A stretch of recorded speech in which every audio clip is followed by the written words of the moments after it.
In recent decades, the risk of large-scale conflict in Europe has diminished. Ethnic tensions, however, remain a major source of violence. To address the emerging security issues after the fall of the Berlin Wall and the subsequent independence of many states, the Organization for Security and Cooperation in Europe created the post of High Commissioner on National Minorities. We know that inter-ethnic tension can lead to violence, that can lead to war, actually. That was the whole raison d'etre for the establishment of my institution in 1992. We had wars in the Balkans, new types of wars, not starting with the governments declaring war, but with inter-ethnic tension in one country, and then moving into a region, and then moving wider. On the 5th of July 2007, the OSCE appointed Ambassador Knut Vollebæk, a former foreign minister of Norway, as the High Commissioner on National Minorities. Part of his work is to visit OSCE participating states at risk of ethnic conflict. The first High Commissioner, Max van der Stoel, started working with Georgia in 1997. The second, Rolf Ekius, developed this relationship further. The current High Commissioner has visited Georgia 11 times. Following the recent elections, he returns. This trip has different aspects. One is, of course, to meet with the new government, both to tell them about myself and my institution and the work we have been doing, to make them aware of that we have been involved in this country for a number of years, explain why, so that we also can have an acceptance from them and kind of an ownership to this from the authorities' side, and hopefully a close cooperation, because there are a number of issues that we need to follow up. Using quiet diplomacy, which involves supporting governments behind the scenes, the High Commissioner's mission is to identify and seek early resolution of ethnic tensions that might otherwise endanger peace and stability in OSCE participating states. I have a mandate for so-called preventive diplomacy, because it says quite clearly that I shall try to prevent conflicts. Conflicts happen between communities, not necessarily between nations. And if you can make those groups be part of a bigger, then the likelihood of conflict is lessened.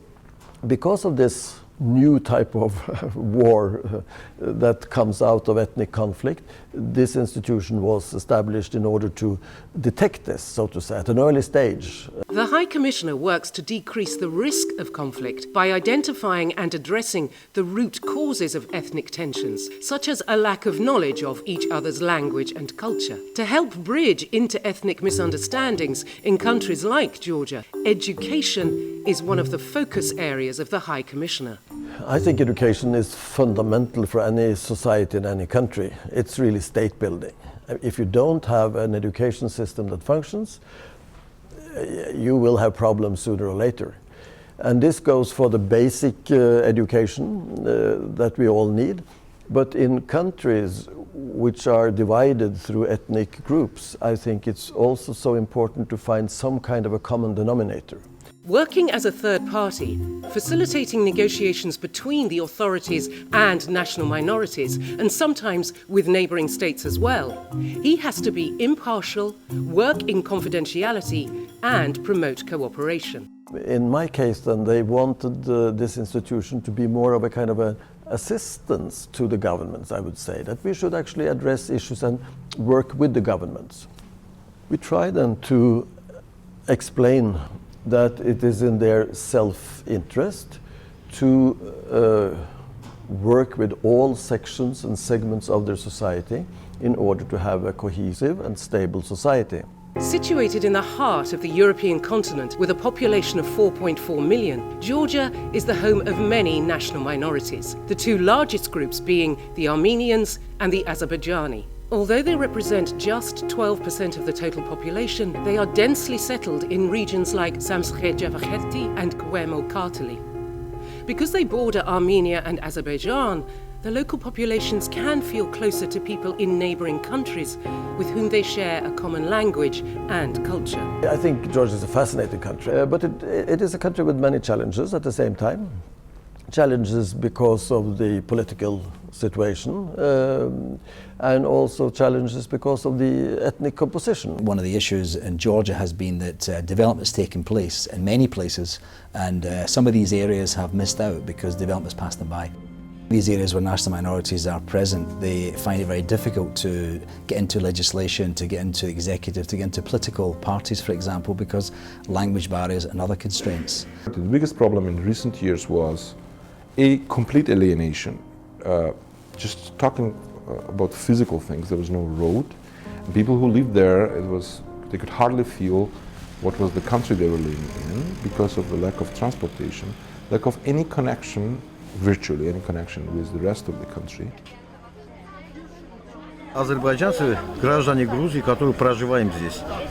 Ничего не знаем, только русское немножко. В наше время, я сам кончил азербайджанскую школу, в наше время не так учили грузинский язык. Не было интереса. В школах, например, я расскажу, здесь были военные тоже. Вот их дети ходили вместе с моим сыном в школу. А их грузинский язык не интересовал этих военных. The Russian language had an important role during the Soviet Union. In Georgia, for example, it was the language of communication between different nations, and the Georgian language was not taught in non-Georgian regions of Georgia. So after the collapse of Soviet Union and after Georgia gained independence, a new reality came. After the Rose Revolution in 2003, the new government started to reform the education system. A new emphasis on teaching Georgian has had implications for national minorities. Properly and wisely implemented bilingual education will enable them to be integrated in Georgian society and to get quality of education in their native language as well. We are a multilingual and multi-ethnical nation, and we are very keen about maintaining and giving possibilities to everyone. And the highway is the education through which you get a national-wide process. There has been a growing understanding in the government circles that the work that we are doing then with respect to integration and with respect to inclusiveness in society, how to address this through education, through language, through political participation, there is a growing understanding that this is the right path. One of the High Commissioner's main objectives on trips such as this is to see how multilingual education reform is working in schools like this one in Akhaltsikhe in the Samცხe-Javaketi region. Since we are in the field of education, it's important to meet with teachers, headmasters, school directors, and I'm very impressed with them. I must say that it's wonderful to see the dedication among a lot of these people. Thank you. Good morning. Good morning. Do you use both languages at the same time? საერთოდ ადრე იყო რომ მთლიანად ერთი გაკვეთილი ქართულად იყო ხოლმე და ერთი გაკვეთილი რუსულ ენაზე ვატარებდი და ახლა 3 საათია უკვე წელს. ხო და ვინაიდან ჩავთვალეთ რომ წიგნებიც ისია რომ რუსულად და ქართულად არის, ანუ გაკვეთილზე ორივე ენაზე საუბრობ. May I have a look at the book? შეიძლება წიგნიც რო შევიდეთ. წიგნია Yeah, so there's both Russian and Georgian. What do you speak at home then, Monica? Some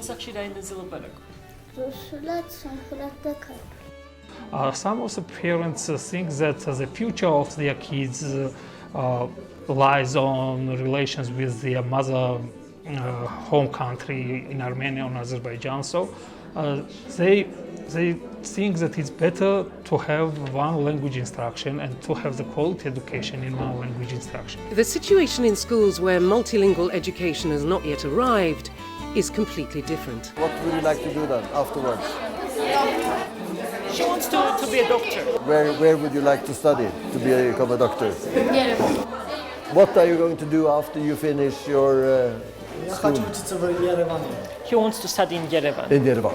It's hard, both for teachers and for students. The challenges with respect, for instance, to state language learning, multilingual education, which is a part of the work that we are undertaking in order to address both the mother tongue of the people so that they can uphold and keep that, and at the same time learn the state language. After meeting ethnic Armenian pupils who hope to continue their studies in the Armenian capital, Yerevan, the High Commissioner meets their parents and teachers. And in order to be a doctor a teacher or an engineer or participate in elections, you also need to know Georgian language. Мы не против, чтобы учить грузинский. Я тоже хочу, и все другие. Но мы хотим свой армянский сохранить. They want to keep the Armenian language as is possible. Yes. As long as possible. Вот это вот наша, то, что нам проблема, которую мы хотим. Բայց մենք ազգությամբ հայ ենք եւ մի քանի ամսում այդ կուրսերում հնարավոր չէ մասնագիտորեն վերացերեն սովորին, որ նույն տասը եւ հայերեն պարապեն, կեսներ վերացերեն։ Լեզու սովորելու համար 5-6 տարի պետք է ամենակիչը։ Իսկ ինչպես կարելի է հետո էլ աշակերտներ իվիճակի չէ։ Մի տասի ընթացքում հնարավոր չէ երկու լեզու։ There are teachers that feel that they are not qualified. And that's why I think it is important for the government to, yes, have a clear policy, a clear dedication, but to do this in cooperation with the teachers and the parents and the students, because otherwise you can have very negative reactions to this work. But it's also then important that I manage to leave them with the impression that we are here to help, and that this is something that is not going to undermine their positions as teachers, nor their society, nor their ethnicity or culture, but that we can add something to their situation. The High Commissioner has been promoting and supporting multilingual education in Georgia for over 10 years. In 2008, the government committed to introduce multilingual education reform. The teachers, most of them cannot speak state language. It means that they are not able to teach bilingual, so they are afraid to lose their jobs. That's why they are against the bilingual education reform. When we are explaining to the teachers that they are able to learn the state language and to teach bilingually, they understand that bilingual education reform is important for the kids, for Armenian and Azerbaijani students, for the Georgian society. They are very positive. Today in Georgia, also those people who have come into government now, they have also been around for a long time, and they have seen the need for more integrated and active minority policy. And from the issues that we've discussed, there are quite a bit of very important and strategic and creative decisions that have to be taken, and they have to be implemented, and all of those decisions very careful.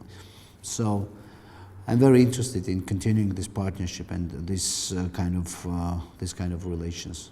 I think there's a very positive atmosphere here at the moment, and we try and support that and develop it and continue it. The High Commissioner also set up language houses, where ethnic minorities of any age or profession can learn the state language. The language houses also provide courses for teachers who speak Russian, Armenian or Azerbaijani, so that they can also teach their subjects in Georgian. The High Commissioner carries out projects to provide concrete examples of his policies in action. The aim is to hand over operations to local partners. As such, the language houses have been a success. The Georgian government now runs 8 language houses in Samცხe-Javахeti, Qemoqatli and Kakheti. I think we have seen over the years a greater and greater understanding of the usefulness of the work that we are doing. I think some of the examples would be the language houses, which at the beginning was maybe something the government was a little bit doubtful about.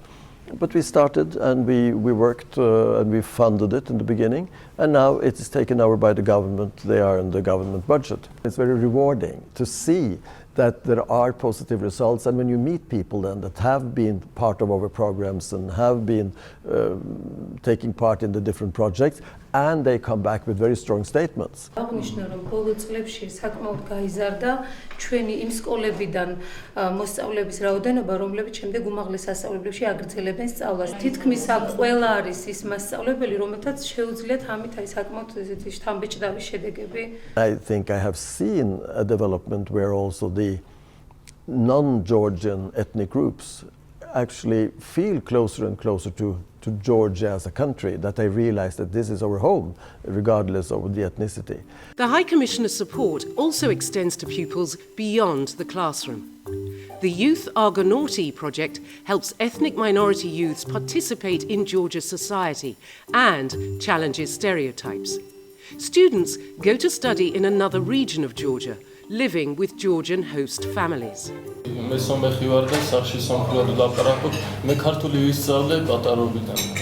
პატარა რო ვიყავი, მხოლოდ მქონდა ისა სახში იმედის არხი მქონდა მარტო. და ფილმებს ვუყურებდი, რა ვიცი, ქრონიკას ვუყურებდი.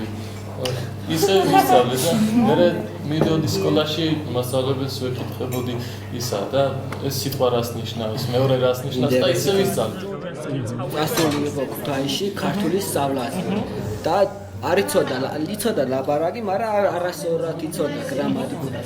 და ახლა ძალიან კარგად ლაბარაკობს ქართული ენა, არ აუშავს, ხანს მუშაობს. დირექტორი აგდე და ძალიან უხარია.